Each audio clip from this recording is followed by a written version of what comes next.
Durante más de 4 décadas, una pequeña máquina construida en la década de 1970 ha ido alejándose cada vez más de la Tierra, explorando en silencio mundos que ningún ser humano ha visitado jamás y enviando imágenes que cambiaron para siempre la forma en que vimos el universo. La Voyager 2 nunca fue diseñada para durar tanto tiempo ni para llegar tan lejos. Sin embargo, aquí estamos, presenciando el capítulo final de un viaje que comenzó antes de que la mayoría de las personas vivas hoy siquiera hubieran nacido. Las imágenes que la Voyager 2 envió de regreso no son solo fotografías de planetas distantes. Son instantáneas de una misión que reescribió la ciencia planetaria, y luego continuó más allá de la protección del Sol, hacia el espacio interestelar. Esta noche recorrimos esas imágenes finales, lo que revelaron, por qué fueron importantes y por qué los últimos mensajes visuales de la Voyager 2.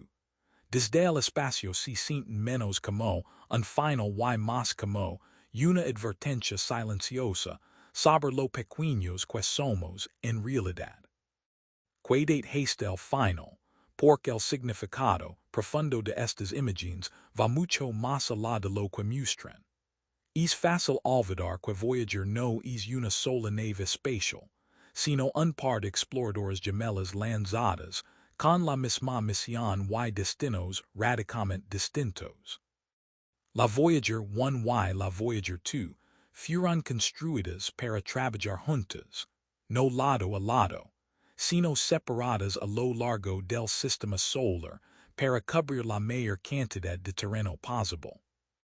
Mientras la Voyager 1 tomó una ruta más rápida que finalmente la llevó por encima del plano de los planetas, la Voyager 2 siguió un camino más largo y complejo que le permitió visitar mundos que ninguna otra nave ha explorado jamás. Esta separación fue intencional.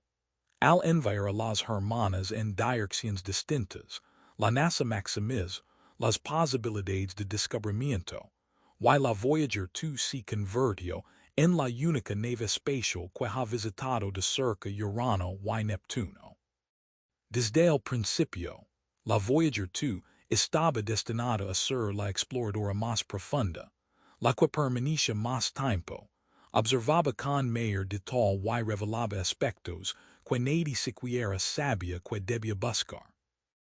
Uno de los capítulos más importantes en la historia de la Voyager 2 ligó durante su encuentro con Saturno en 1981. La Voyager 1 ya había pasado junto al gigante anhelado el año anterior, ofreciendo a los científicos su primera visión detallada de la atmósfera y los anhelos del planeta.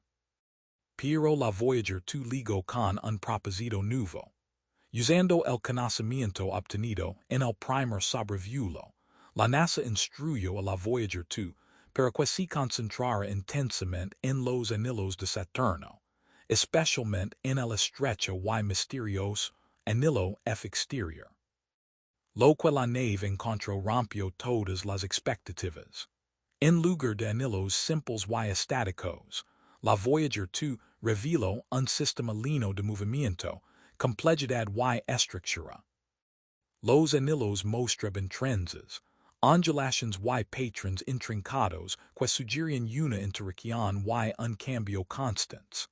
Saturno ya no era un gigante silencioso, rodado de anhelos ordenados. Era un sistema dinámico, vivo de movimiento.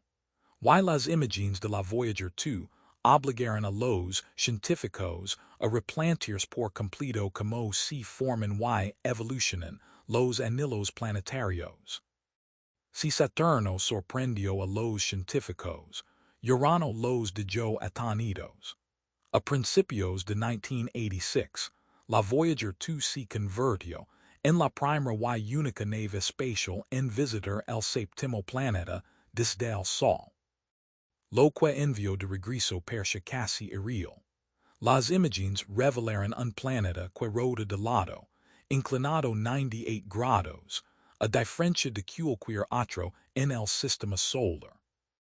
La Voyager 2 descubrió nuevos anillos.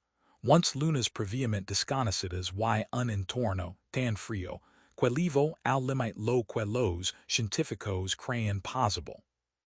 Años más tarde, los investigadores se dieron cuenta de algo aún más extraordinario.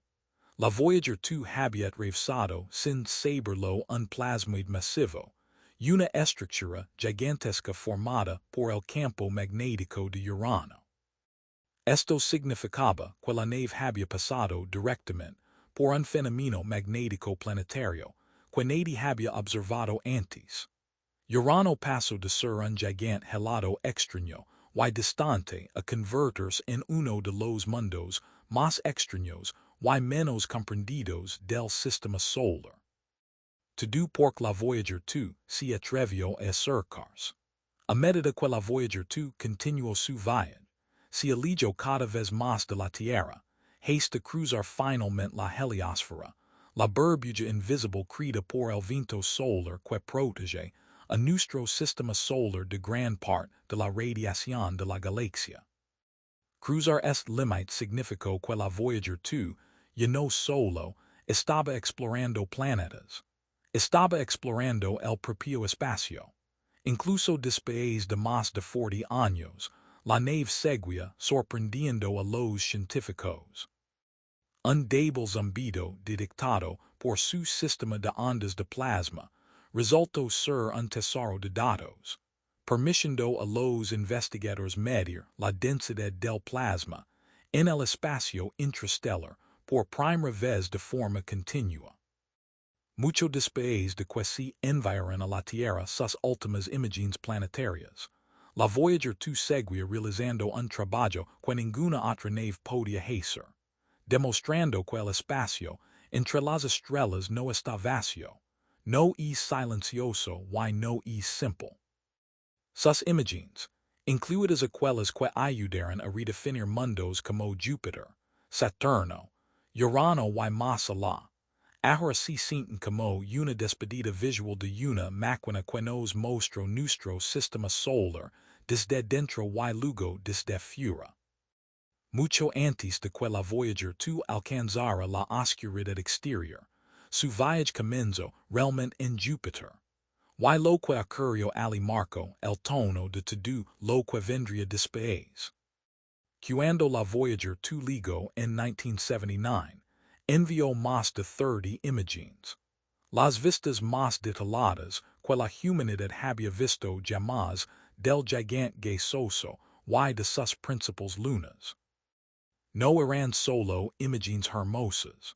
Revelaron un planeta envuelto en tormentas violentas, un campo magnético sin precedentes y lunas que distrayeron por completo las expectativas científicas.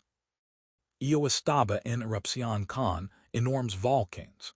Europa mostraba señales de una superficie helada fracturada, y el propio Júpiter exhibía anillos cuya existencia nadie conoce. Este encuentro demostró algo fundamental. El sistema solar no era un lugar estático lleno de mundos muertos.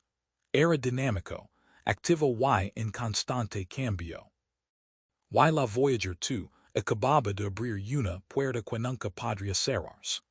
El encuentro de la Voyager 2 con Neptuno en 1989 marcó el capítulo planetario final de su misión.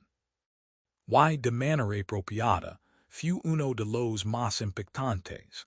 Mientras la nave pasaba junto al gigante azul, detectó vientos que alcanzaban velocidades de hasta 1.6 kilómetros por hora, los más rápidos jamás registrados en el sistema solar. Tritón, la luna más grande de Neptuno, reveló algo aún más inesperado. A pesar de ser uno de los lugares más fríos jamás medidos, mostró señales de volcanes de helio activos que expulsaban gas nitrógeno a kilómetros por encima de la superficie. Este descubrimiento obligó a los científicos a replantearse qué significa realmente la actividad geológica. La Voyager 2 demostró quella energia no desaper solo por un mundo si frio o distante. Incluso en el bord del dominio planetario, la naturaleza encuentra la manera de mantenerse activa. Después de Neptuno, la Voyager 2 podría haberse quedado en silencio. Su misión principal había terminado. Las cámaras que capturan aquellas imágenes impresionantes fueron finalmente apagadas y no se tomarían más fotografías planetarias. Pero la misión no terminó. Se transformó.